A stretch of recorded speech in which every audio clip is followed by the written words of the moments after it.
The future of gaming could possibly be in limbo. Check it out. That's right, man. We have games coming out with no pay to play. We have games coming out that are free to play, but you have to pay for microtransactions. And we could be stuck in limbo at this point. You understand what I'm saying? The future of gaming could be very bright or it could be very fucking dull, but that's up to you and I, i.e. the people. You understand what I'm saying? So let's go ahead and get into it, man. Like it says right here. Rockstar Games co-founder and the former lead writer on almost every mainline Grand Theft Auto game, except for the upcoming Grand Theft Auto 6, thinks the gaming industry is faced with the danger of being too focused on printing money instead of simply making interesting games. And again, that's very much up to the people, just for the simple fact, we control what the industry looks like. We control what games make money and what games don't make money. You understand what I'm saying? We can vote with our wallet. We can pick and choose. So if there are games that are riddled with microtransactions out here, we can simply just be like, you know what? Fuck all of that. I'm not paying for shit in this game. And you know, that could make the company redact on that shit and be like, you know what? We're going to be done with the microtransactions or make them cheaper or whatever the case may be. We have the power as the people. I just want you to fully understand that. But let's continue. And this is what Dan Houser had to say. It can go, you know, with all things, it could either go somewhere really interesting or somewhere that gets overly focused on making money. And if it gets overly focused on making money, that won't be good for the industry just because people are getting brokered by the day. Houser said, I think there's always that danger with any commercial art form that get distracted by money, but there's still a big scene creatively that makes these kinds of living narrative experiences. That said, Houser was a little less gung-ho about predicting the winner, so he sort of split the trophy in two. I think they'll both win, he said. I think there'll be two paths. We've already seen that in space within the games industry where they both kind of win. And again, like I said, we have games that are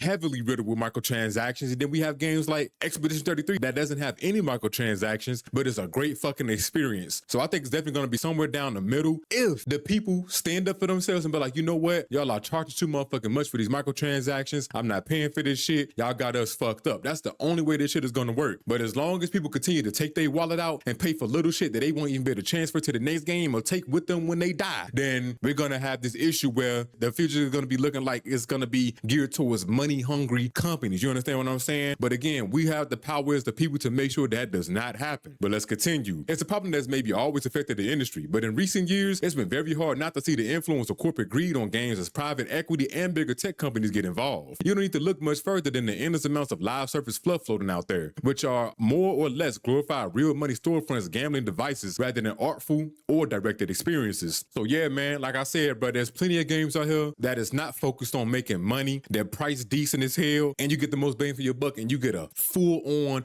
fun experience. You feel me? But you let me know in the comments, what do you think the future of gaming is going to look like?